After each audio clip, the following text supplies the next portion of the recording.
Halos 1 buwan ang nilagi ni Bubot sa ospital nang sabihin ng doktor na kung nais nilang bumalik ang paningin ni Bubot ay kailangan nilang humanap ng eye donor. Iyon lang daw ang tanging paraan. Ngunit saan naman sila hahanap ng donor? Halos manlumo si Cassie at si Lola Beth. Ayaw nilang biguin ang anak, ayaw nilang alisan ito, nang pag-asang liliwanag ulit ang paningin. Hindi nila pinaalam dito ang sinabi ng doktor. Bubot, umuwi muna tayo ha. Mas okay kung sa bahay ka magpapahinga para mas maalagaan ka namin. Ikaw ang bahala, Mami. Basta kasama kita lagi kahit wala akong makita. Parang nakakakita na din ako. Sagot ni Bubot. Naiyak si Cassie sa sinabi ng anak. Muli niyang naalala ang mga nagawang pambabaliwala dito. Parang dinudurog ang puso niya sa kalagayan ng anak. Sinisisi niya ang sarili sa mga nangyari kay Bubot. Habang inaasikaso ni Cassie ang paglabas ni Bubot ay naiwan muna si Lolo Telma upang bantayan ang apo. Lola, okay lang po ba kung magdasal muna tayo sa chapel bago tayo umuwi? Di ba po may chapel dito? Okay, sige, pero sandali lang tayo ha. Baka bumalik ang mommy mo at kailangan na nating umuwi. Promise Lola, sandali lang tayo. Inalalayan ni Lola Telma ang apo. Isinakay sa wheelchair at itinulak iyon palabas ng silid. Pero bago lumabas ay nagbilin muna ito sa nurse. Na kung sakaling babalik si Cassie, ay sabihin na nasa chapel lang sila. Kita ni Lola Telma ang luha na pumapatak sa mata ni Bubot habang nagdadasal. Ramdam niya ang lungkot nito. Halos 20 minuto sila sa chapel nang may umupo sa malapit sa kanila. Isang lalaki. Napalingon si Lola Telma dito. Nakayuko ito at nagdadasal. Maya-maya ay tumingala ito at napatingin sa gawin nila. Batid ni Lola Telma na isa din itong pasyente dahil sa suot nito. Matagal itong tumingin sa kanila. Maya-maya ay inayanan niya ang apo. Inalalayan niya ito papunta sa wheelchair. Sinundan sila ng tingin ng lalaki. Napansin ng lalaki na hindi nakakakita ang bata. Sinundan niya ng tingin ito habang palabas ng chapel.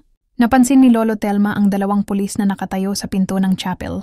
Bago tuluyang lumabas, ay nilingon pa ni Lola Telma ang lalaki at nakatingin rin ito sa kanila. Nagtataka man ay binaliwala na lang niya iyon. Tuloy-tuloy na niyang tinulak ang wheelchair upang bumalik sa silid nila. Samantala matapos ang ilang minuto na binigay ng mga pulis kay Bogs para makapagdasal sa chapel, ay tumayo na din ito upang bumalik sa kanyang silid. Kasama ang 2 pulis na nagbabantay sa kanya sa ospital na iyon. May malubhang karamdaman si Bogs. Nandun lang siya sa ospital para operahan. Nagpakabuti siya sa loob ng kulungan. Naging active siya sa mga Bible study sa loob at nagbalik loob sa Panginoon. Madami siyang naging kaibigan na pastor. Isa sa mga naging kaibigan niyang pastor ang tumulong sa kanya upang maoperahan. Nang makarating sa silid ay kinausap niya ang isa sa mga pulis na bantay niya. Sir, yung bata po kanina. Napansin ko na bulag ata. Sad niya. O nga, mukhang bulag nga. Bakit? Tanong ng pulis. Kilala ko po ang batang iyon at nais ko sanang matulungan siya na makakitang muli. Ha? Paano mo naman nakilala ang batang yon? Halos 13 years ka na sa loob. Tanong ng pulis. Hindi po ako maaring magkamali. Yung lola po niya ay kilala ko. At ang bata po na yon hindi maitatanggi na anak siya. Nang kakilala ko. Nakikiusap po ako, sir, tulungan niyo akong alamin kung paano ako makakatulong sa bata. Dahil sa pakiusap ni Bogs ay sununod ng pulis ang hiling niya. Cassie Robles. Yun ang pangalan na binigay ni Bogs sa mga pulis na ayos sa kanya ay ina ng bata. Nagtanong-tanong ang pulis sa information tungkol sa pangalan na iyon. Kusang pumapatak ang luha sa mga mata ni Bogs habang nakahiga at inaalala ang muka ng bata. Malakas ang lukso ng dugo. Nang makita pa lang niya ito ay iba na ang naramdaman niya. Lalo na nang makita niya ang matandang kasama nito. Mama iyon ni Cassie. At ang bata kamukhang-kamukha ni Cassie. Ang babaeng nagawan niya ng masama na pinagsisisihan at pinagdusahan niya. Wala siyang nais sa mga sandaling iyon kundi ang makabawi sa mga ito, lalo na sa anak niya. Hindi na inabot ng mga pulis sila Cassie dahil nakaalis na ito. Pero nakuha nito ang lahat ng impormasyon. Bogs.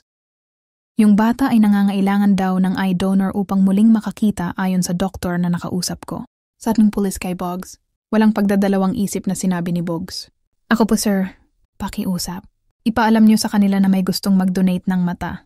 Willing akong ipagkaloob sa bata ang aking mga mata. Sad ni Bogs na ipinagtaka ng mga pulis. Okay, sige. Sasabihin namin pero matanong ko lang, bakit ganun na lang ang pagnanais mo na matulungan ang batang yon at idodonate mo maging ang mga mata mo? Tumahimik bigla si Bogs. Inisip kung sasabihin sa mga ito ang totoo. Pumatak muli ang mga luha sa mata ni Bogs. Sir, yung bata po na yon. Anak ko po yon. Naiyak pang sad ni Bogs. Pero paano yun nangyari, Bogs? Ang ina ng bata, si Cassie. Siya ang dahilan kung bakit ako nakulong. Dahil sa nagawa ko sa kanya. Pinagsamantalahan ko siya at ang batang yon ang naging bunga. Pagtatapat ni Boggs sa habang umiyak sa harap ng mga pulis. Pagkakataon ko na ito para makabawi kay Cassie at lalo na sa anak ko. Kinabukasan ay kinausap si Boggs ng doktor upang alamin kung sigurado siya sa desisyon niya. Sure na ako, Doc.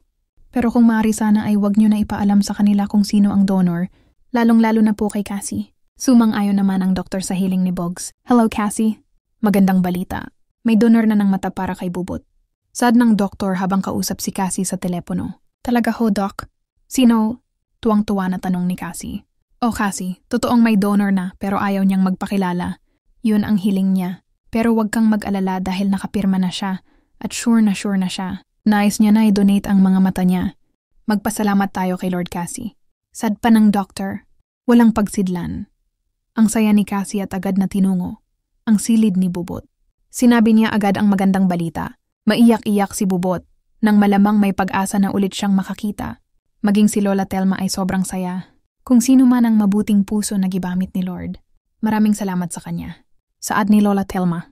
Hindi niya alam na ang donor pala ng mata ng apo ay ang lalaking nakita niya sa chapel. Walang ring kaalam-alam si Cassie na ang donor pala para may Bubot ay ang mismong ama nito. Ang taong kinasusuklaman niya. Hindi na niya pinilit pa ang doktor na sabihin kung sino ang donor. Hindi na sila nag-aksaya pa ng panahon. Agad niyaya ni Cassie si Jerome para dalhin si Bubot sa ospital upang masimula na ang operasyon. Ilang mga dokumento lang ang kailangan nilang pirmahan. Naging matagumpay ang operasyon. Nakakitang muli si Bubot at lahat ay masayang-masaya. Mami, maari po bang makilala kung sino ang nagbigay ng mata para sa akin? Tanong ni Bubot sa ina. Sorry anak, hindi siya nagpakilala. Gusto din sana namin malaman kung sino pero sabi ni Doc ay ayaw daw ipaalam ng donor kung sino siya. Biglang nakadama ng lungkot si Bubot. Nais kasi niya itong makita upang makapagpasalamat. Higit 1 buwan na ang lumipas nang ibigay ni Boggs ang mga mata niya sa kanyang anak. Nawalan man ang paningin ay hindi niya pinagsisisihan ang naging desisyon. Masaya siya na bumalik sa piitan at patuloy na binbuno ang sintensya. Patuloy siya sa paglilingkod sa Panginoon sa kabila ng kalagayan. Isa na din siya sa nagtuturo ng salita ng Diyos sa loob ng piitan. Kasama ng mga kaibigan niyang pastor ay masaya siyang nagbabahagi ng inspirasyon sa mga kakosa niya, sariling karanasan. Isa yun sa mga ibinabahagi niya, kung bakit siya nakulong at kung paano siya binago ng Panginoon. Maging ang dahilan ng pagkawala ng paningin niya upang nagbigay ng aral at inspirasyon sa iba nilang kasama. Dahil sa kabutihan na pinakita niya sa loob ay nabawasan ang kanyang sintensya. 2 taon mula nang nawalan ng paningin ay sa wakas.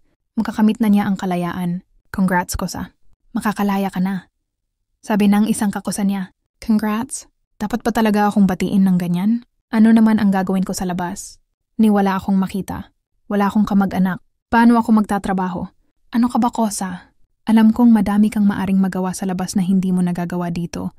Ikaw ba? Pagpapalakas pa ng loob ng kakosa niya sabay tapik sa balikat niya. Samantala, si Bubot naman ay nakapagpatuloy na ng pag-aaral. Ilang taon na ang lumipas pero hindi pa din niya alam kung sino ang may-ari ng mata niya. Lagi niyang tinatanong sa mami niya kung sino ang taong yun. Pero maging si Cassie ay wala ding alam. Isang araw ay muling kinausap ni Cassie ang doktor para alamin kung sino ba talaga ang nag-donate ng mata. Sabi nito ay mahigpit na bilin ng donor na wag siyang ipapakilala. Sorry Cassie pero yun ang kasunduan namin.